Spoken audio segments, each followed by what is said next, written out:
Donald Trump is having a terrible Sunday morning. He's absolutely freaking out now that it was exposed that the surrender plan that the Trump regime handed to Ukraine was actually drafted by Russia, and it seems to have just been translated by like Google Translate when it was presented to Zelensky. Trump was utterly exposed. Let me show you what he's posting right now. He attacks Ukraine. He says the Ukraine, quote, leadership has expressed zero gratitude for our efforts, and Europe continues to buy oil from Russia.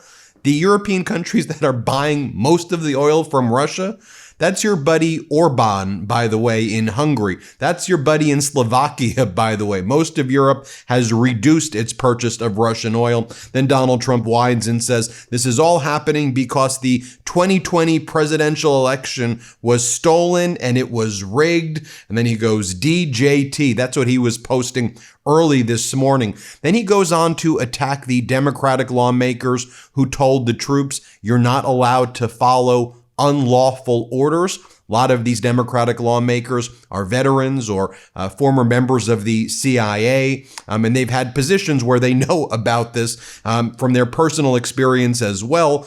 Donald Trump says that these Democrats are traitors. He says that they should go to jail right now. He says what they're doing is sedition at the highest level, and sedition is a major crime. And again, he implies that they should be killed. And you'll recall that earlier in the week, he said that George Washington would have hung them and that they should die by being hung right now. More on that in a moment. While all of this is taking place, Donald Trump sent his Treasury Secretary, Scott Bessent, to make his rounds on the morning show. And as Americans are suffering right now from surging inflation, as Americans can't afford things before Thanksgiving, as Americans are being psychologically tortured by this regime, Treasury Secretary Scott Bessent says, if you want to bring your inflation down, move from a blue state to a red state, he says. Here, play this clip. Kristen, I can tell you that the Council on Economic Advisors has a study. You know the best way to bring your inflation rate down? Move from a blue state to a red state. Blue state inflation is 0.5% higher, and that is because they don't deregulate, they keep prices up, energy is higher. Just according to the consumer prices, inflation was at 2.3% back in April. In September, 3%. But let me ask you about tariffs, because there's this big announcement on tariffs. For him, is he just so arrogant that he thinks this is funny? And not only does he politicize people suffering, but he's so detached. Just move to this state, move to that state. In any event, while this regime acts like inflation is going down, just take a look at the chart. Year over year, inflation has now risen. It's now 3% year over year, meaning inflation is 3% higher now than it was under former President Biden when they were attacking Biden. And it's been going up month after month after month. So now the Trump regime strategy is, we've got a great idea. Let's do executive orders to roll back Donald Trump's tariffs, to remove the tariffs. And let's say that's a brilliant idea, Donald, remove the tariffs. You put them in place. You're the one who's causing the surging inflation. Now you want us to applaud you by doing executive orders to remove some of your disastrous policies. Too little, too late. You've screwed this country. And we'll get to this in a moment. But the latest CBS poll shows that Donald Trump is the least popular basically ever when it comes to the economy of any modern president. Meanwhile, remember that Donald Trump and this fraudster regime of his said that Doge was going to fix everybody's problems, and Doge was going to give you a $5,000 Doge dividend check because they were going to find all of this money. Yep, another scam, which of course we know about. Federal spending year over year is substantially higher under Donald Trump than former President Biden. The deficit has grown substantially more under Donald Trump than former President Biden. But now the official answer from the Trump regime is that Doge is done. Doge no longer exists with 8 months left in its charter. According to the Office of Personnel Management, it doesn't exist, says Director Scott Cooper. We can't answer any more questions because Doge is no longer in existence. That's what Trump's regime responded to today to an inquiry from Reuters. Now, What did AOC have to say this morning about Donald Trump continuing to post that Democratic lawmakers must die by being hung? This is what AOC has to say. Play this clip. To be honest, the president's remarks I think, indicate a level of instability. It's not just shocking, it's not just offensive, it's bizarre, it is erratic, it's volatile, and I think it indicates a mental state that we should all be questioning right now, whether that's emotional, mental, what have you. It is not normal to make these accusations. It is not normal to invoke these kinds of threats of violence. And it's also not normal to also dramatically misquote, as Carolyn Leavitt was doing, what these members of Congress said. They made a very clear message to U.S. service members, which is that you do not have to obey an illegal order. And I think that's an important message to reiterate because this administration seems to be increasingly trying to go down that path. Now, one of the people that Donald Trump says needs to be put to death immediately is the former fighter pilot and astronaut veteran Mark Kelly, senator from Arizona. Here's what he said this morning. Let's play it. You know, the president tries to intimidate them. He tries to intimidate Congress. He looks at government accountability as a nuisance. And I think it's really important for people to understand, Margaret, that the message he sent a couple days ago was he declared that loyalty to the Constitution is now punishable by death.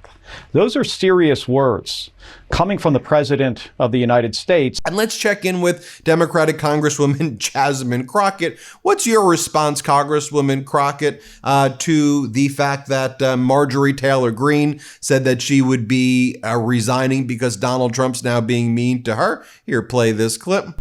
You know what? Honestly, I was like, you've got to be kidding me. You're on the other side of the president for 1 week and you can't take the heat. Imagine what it is to sit in my shoes, to not only be on the opposite side of him, but to have people like her who are constantly fanning the flames of hate. And imagine what those threats look like when you literally are someone like me.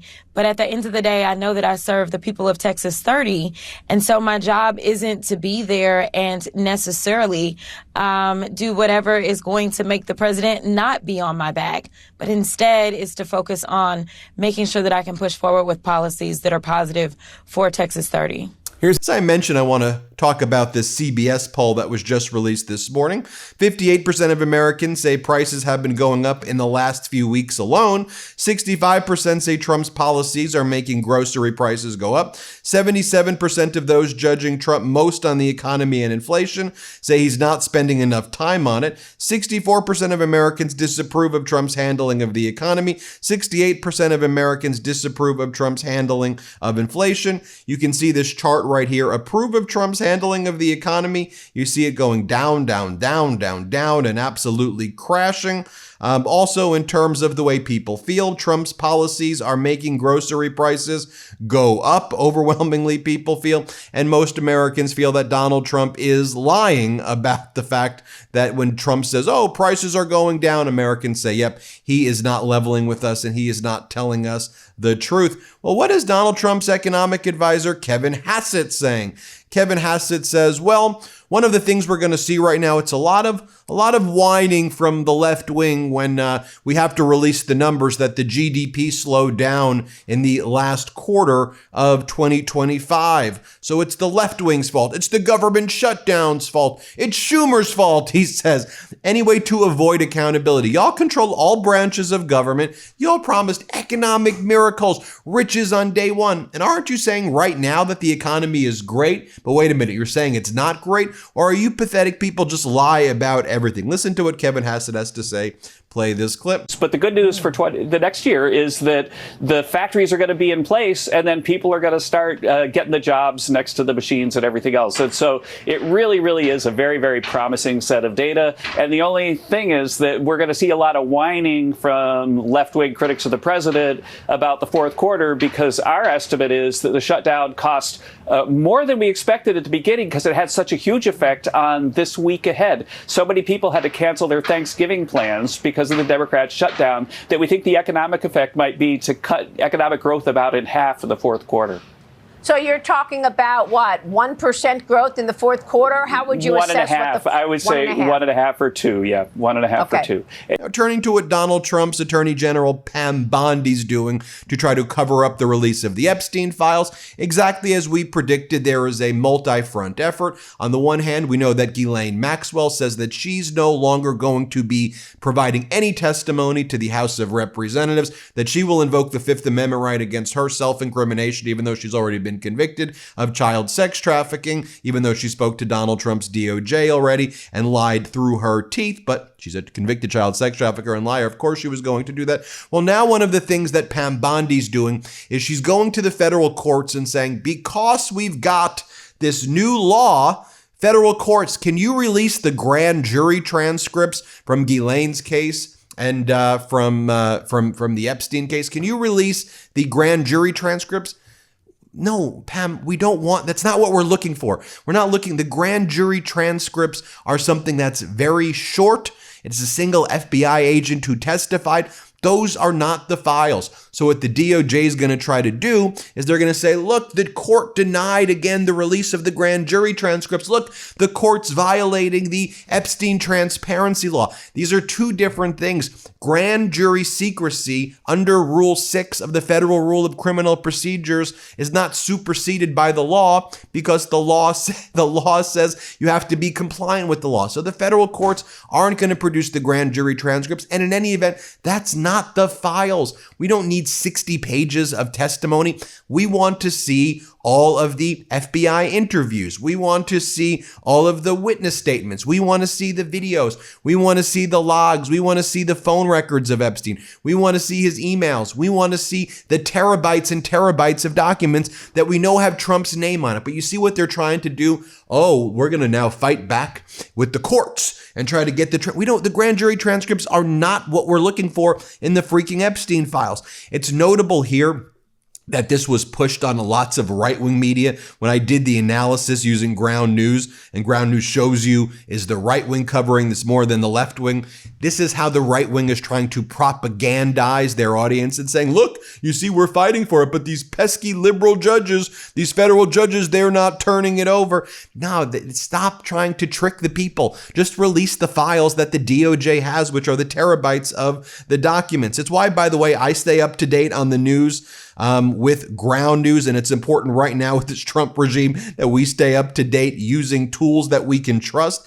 This is a subscriber-funded app, Ground News is, and news site, and every day they pull in thousands of articles from around the world and organize them by story and then show you what the right's reporting, what the left's reporting, what the center is reporting. It's a game changer because as active, responsible citizens, we must get our news from reliable sources. In Trump's America, being informed about facts and media bias, I think is one of the most important things that you can do, but that's why we love Ground News. For every article, they also tell you, did a media conglomerate put this out? Did it come from an independent media source? And then they rank the degree of factuality, which is interesting because I find that a lot of conglomerates, in my view, have been less reliable than independent media sources. Independent media seems to have a higher degree of factuality. So I use the Ground News Vantage subscription, and I hope you will too if you want to use the tools that I use. I especially like their blind spot feed, which highlights sources that are disproportionately covered by one side of the political spectrum, like the story I just shared with you there about Pam Bondi.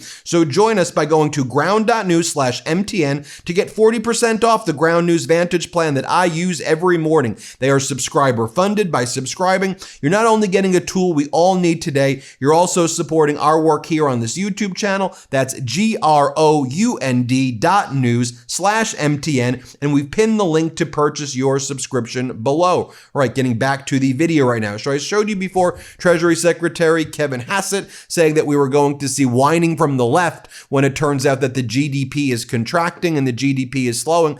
Forget whining from the left. How about the fact that just the American people are suffering and they feel the pain of these disastrous economic policies from the regime? Going back now to Treasury Secretary Scott Bessent, he admits that housing is in a recession and other areas of the economy are in a recession. Play this clip. Let me ask you big picture, Mr. Secretary. You said earlier this month, I'm going to quote you, quote, "I think there are sectors of the economy that are in a recession." Kevin Hassett, director of the National Economic Council, said, quote, "We're starting to see pockets of the economy that look like they might be in a recession." Which parts of the economy do you believe have dipped into a recession? Well, clearly housing has been struggling, and so interest rate sensitive sectors have been in a recession.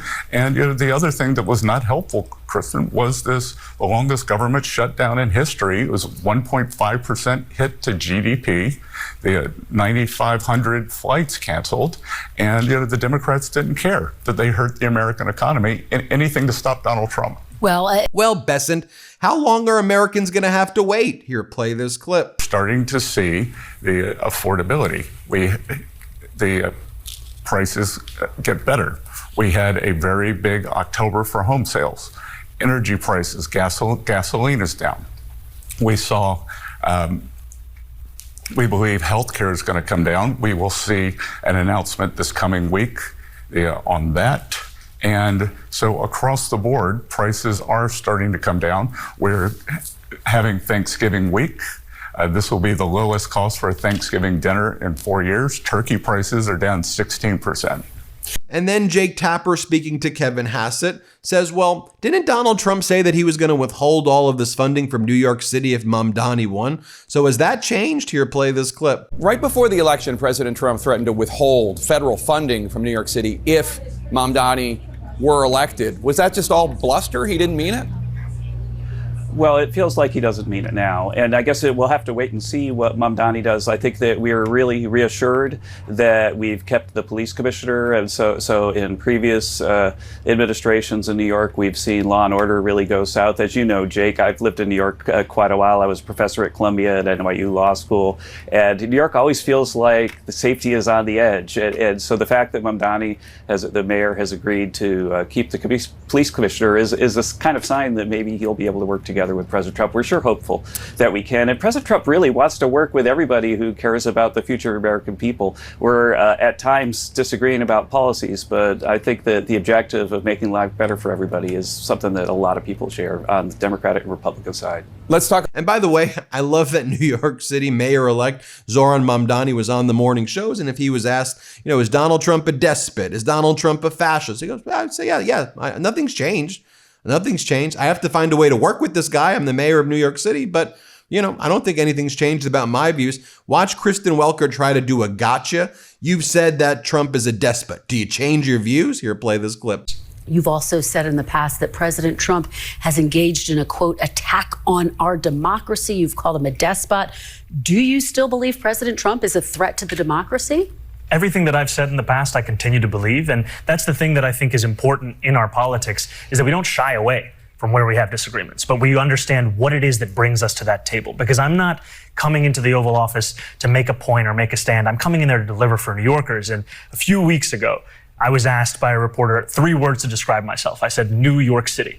And that's what animated that conversation. How do we deliver for the people of New York City? Or here, Kristen Welker says, just to be clear, so you think Donald Trump is a fascist? Here, play this clip. In that press conference with President Trump, a reporter asked you whether you believe that President Trump is in fact a fascist, a word that you've used in the past. You were about to answer, then President Trump sort of jumped in and he said, quote, that's okay, you can just say yes. It's easier than explaining it. So, Mr. Mayor-elect, just to be very clear, do you think that President Trump is a fascist? And after President Trump said that, I said yes. And so you do? And that's something that I've said in the past. I say it today. And I think what I appreciated about the conversation that I had with the president was that we were not shy about the places of disagreement, about the politics that has brought us to this moment. And we also wanted to focus on what it could look like to deliver on a shared analysis of an affordability crisis for New Yorkers. Folks, we're going to keep you posted as we learn more about some of these international affairs developments. We've done a lot of videos on it this morning. We talked about how in the G20, the United States refused to show up because they claim that there is a white genocide taking place in South Africa, which is entirely false and just a despicable thing to say. This was the first G20 that was ever held in Africa. And so this was a big deal. And Donald Trump out there saying white genocide, so the U.S. not showing up. I mean, just how racist and despicable and how small does that make the U.S. look? In any event, as I've talked about in the video this morning that I did, the G20 immediately came out with a joint declaration supporting multilateralism before the G20 even concluded. It was now the G19, and they showed that without America, they could accomplish so much so easily. So it was a powerful statement that they made right there. We'll keep you posted as well as the ceasefire in Gaza is officially off at this point. The IDF had killed about 25 more Palestinians yesterday, including 3 children. Hamas says the ceasefire is off. There was never really a deal to begin with, but we will continue to keep kind of posted on what's happening, keep you posted on what's happening there. And then, of course, we're following these international affairs issues in Ukraine with the Trump regime handing Ukraine the Russian plan for surrender, it being determined that that actually came from the Russians. And now there's an emergency meeting in Geneva right now with the coalition of the willing, the European allies of Ukraine. And we'll keep you posted there every step of the way. So that keeps you up to date on what's happening. Hit subscribe. Let's get to 6 million subscribers, and thanks for watching. New Meidas merch drop. Check out the latest pro-democracy sticker packs, t-shirts, hats, sweatshirts, and more. All at store.meidastouch.com.